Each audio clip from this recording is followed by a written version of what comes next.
Hello, everyone. Welcome back to the show. Anthony here. And James here. And so this is going to be the first time that we go episode by episode reviewing the latest MCU show. And this time it's going to be Moon Knight, the new release from Marvel Studios, starring Oscar Isaac, Ethan Hawke, and created by Doug Moench. And episode 1 is called The Goldfish Problem. And we're going into Moon Knight completely blind. We know nothing about the character, the comics. All we know is Oscar Isaac and Ethan Hawke are in it. And that's like basically enough for us to tune in. Yeah, that tends to be every Marvel property because they've been so successful across the spectrum of their properties that they have all these great untapped resources of stories and characters that the average person like you and I have never heard of, although comic book fans, I'm sure, have been hotly anticipating this film as fans of the comics. So it's cool to see a new take of a MCU show. I think that Oscar Isaac and Ethan Hawke together is so tempting. I'm like, I've been dying to see them share scenes together because Ethan Hawke's been one of my favorite actors for a long time, and Oscar Isaac is one of my favorite newer actors of the last decade or so. He's so fantastic. So to see them sharing scenes together is just like two icons working together is great. And Oscar's the person who recruited Ethan Hawke to be in this show after they bumped into each other at a coffee shop. We all know that story, I'm sure. I think it so far is the strongest first episode from an MCU show so far. I think it's got a lot of potential. I think for me, not to be too critical, I would say just like Steven, the character itself, is maybe a little too pathetic, but it seems like Mark, who's inside Steven, probably, or like it's a reaction to Mark. If Mark's the original person who's in control of this body, Mark is the original identity. If Steven was created out of a response of his actions, I'm not sure yet, but it's clearly the character Steven is the lead of the first episode. Oh, so you're theorizing that it's like Mark is the original owner of the body? Maybe, something like that. Because I don't know anything about the character, so it could be Steven or it could be Mark. That's a good point. Maybe he has split personality disorder. He was like that his whole entire life, and maybe Steven's a reaction to the intense things that Mark seems to have been doing, because Mark is obviously a lot more confident, a lot more powerful, and sure of himself, whereas Steven Grant is hilariously just very pathetic. He brings roses and chocolates on a first date. There are some things that I think are a little inconsistent, like he doesn't realize it's 2 days after Friday and he's got a smartphone. It's like, you didn't see that. It says it on your screen. It says Sunday, whatever date it is. It's stuff like that. It's like, you just gotta let it go, because obviously Marvel MCU movies are geared to a younger audience and almost like cartoonish in a way like that. That's why it's always easier to write in the past, because you don't have to deal with smartphones, because it would work fine if you didn't have a phone. You know what I mean? But it's part of the MCU, the current era. But I do think it was a strong start to the show. It's very intriguing. I think the character building was really well done. You have a really strong sense of who Steven is. I actually like how pathetic he is. It's almost like it's not something that you typically see from a hero movie or hero story. Obviously, there's the nerd we've seen plenty of times. The guy, Parker. Yeah, Peter Parker. But Steven is Tom Holland's Peter Parker was always cool. Yeah, even though he's nerdy, but like the original OG Peter Parker is very dorky. But like this character, Steven, he's so pathetic.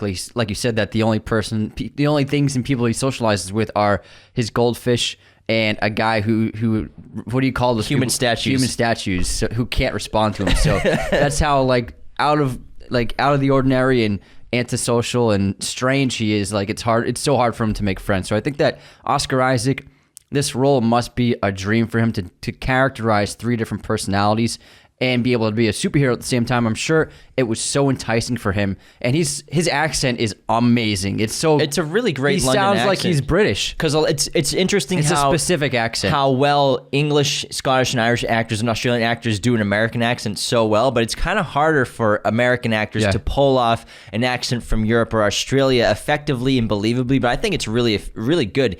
And so episode 1 was directed by Justin Benson, Mohammed Diab, and Aaron Moorhead, a co-director trio right there. Damn. And it seems like, so obviously Steven is going through some sort of has been going through some sort of identity crisis. He wakes up in the morning. He wakes up in all kinds of places. It's like a werewolf, sort of. Yeah. He's he changed himself to his bedpost every night. Only he knows the combination to, versus probably Mark doesn't know the combination when he wakes up. He's always covered in sand outside of his room. He does the tape on the door. we don't know. I don't really know yet. Maybe that's something to do with the sand. He doesn't want to get out of the apartment. But all these little interesting little clues as to, I'm sure we'll find answers too of what's going on in his life. And it seems like Steven is fighting with two other personalities, Mark, and then another personality who's probably the Egyptian god that I'm guessing is inside of him. That he keeps seeing. That is powerful. Yeah, that's the god that he keeps gives him seeing. the powers. Yeah. Who Mark seems to have a homeostasis relationship and gives the powers to Mark, but Mark has to take over.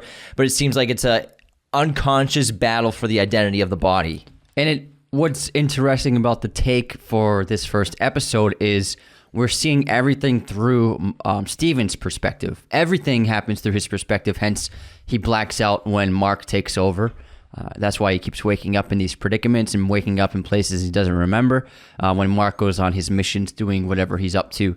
And I like that aspect because it makes it feel like it really reminds me of like a werewolf character of waking up in the middle of a field like, who did I murder? Yeah. And then a couple of times he wakes up covered in blood. So there's a great, I think my favorite moment of the episode is in the Alps in the small town when he's being swarmed by that mob of guys, and then he blacks out and then he opens his eyes and then he's covered in blood and everyone's dead on the ground. And kudos to Disney for actually showing blood. They're not showing the violence much, yet, but yeah. But they are showing blood, so I was like, okay, that's different for Disney. Good for them for actually like trying that out for once. And I think that was the best moment of the episode of the switch of the not showing it his perspective, because we're in his perspective. I think a lot of filmmakers would have been like, they would have shown the transformation, they would have shown Mark taking over, and then showing what Mark can do, as opposed to we're just seeing everything through Steven's eyes. And especially even like when we see Ethan Hawke's character Arthur Harrow speaking to his like cult following,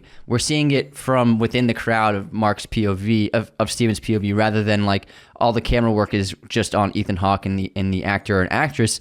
We're looking as Steven's looking at it. I think my favorite part of the show so far is the themes and influence of and history of ancient Egypt and Egyptian culture.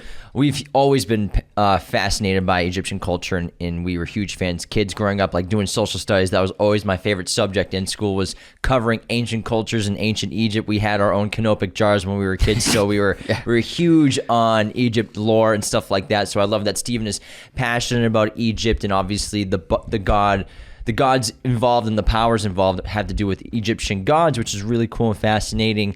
And Steven's just like a lovely man with his London accent. He's a gift shop employee, and he just wants to live a simple life, but he's, very quirky and dorky, and he's, like we say, he's just a pathetic in a funny kind of way, guy kind of way. He calls his mom, says, "Later, gays," on the phone every time. It's pretty cute. And he plays it really well.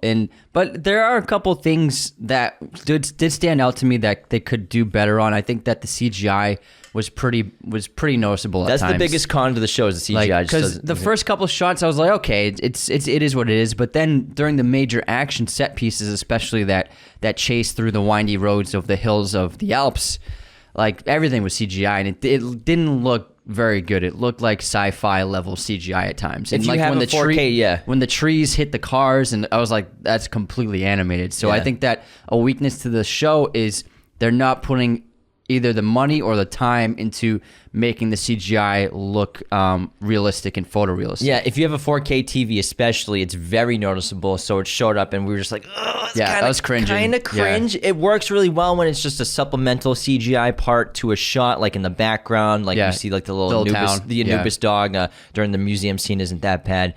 And it seems like Moon Knight's suit is completely CGI too, which I'm a little disappointed about. I thought that we'd get a practical version of the suit, which maybe we will during the season. Who knows?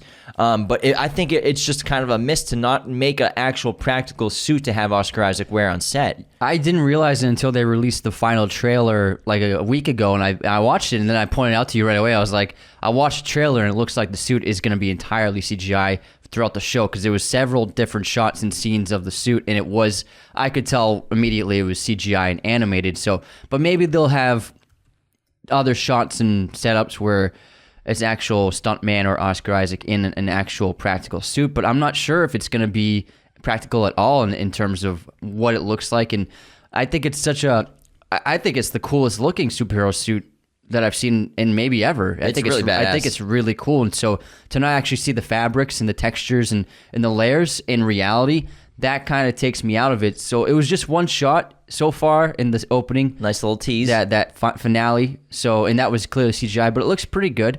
But if there's going to be scenes where we're looking at the suit for long periods of time, I think if it's CGI, it might not hold up well. Or maybe that's what they're focusing most of their CGI budget on, is the suit versus the other CGI action sequence parts like that, which is cool. But like, even I saw videos of the red carpet premiere of Moon Knight, and this little like 8-year-old had like the dopest Moon Knight suit, and like Oscar Isaac went over and said hi to him and gave him a hug. I'm sure we all saw it, but his suit was badass. So like, I feel like they have to like at least make a couple shots with a practical suit. That'd be really cool, because you're right, it is one of the coolest suits we've seen in a superhero movie or TV show ever. It's really cool design. I certainly hope so. We'll see. And it seems like there'll be different versions of the suit with different characters taking over, because obviously there's different posters. He's got like the vest, his ancient Egyptian like mummified monster suit, but then there's also like the modern styled suit of all white that he wears too. Modern cut, the three-piece. I'm really curious about the show, and what, like, obviously these little things that they're teasing that we'll learn more about. Even the goldfish stuff, I'm sure we'll learn more about what's going on with the goldfish who grew a fin, and like now it's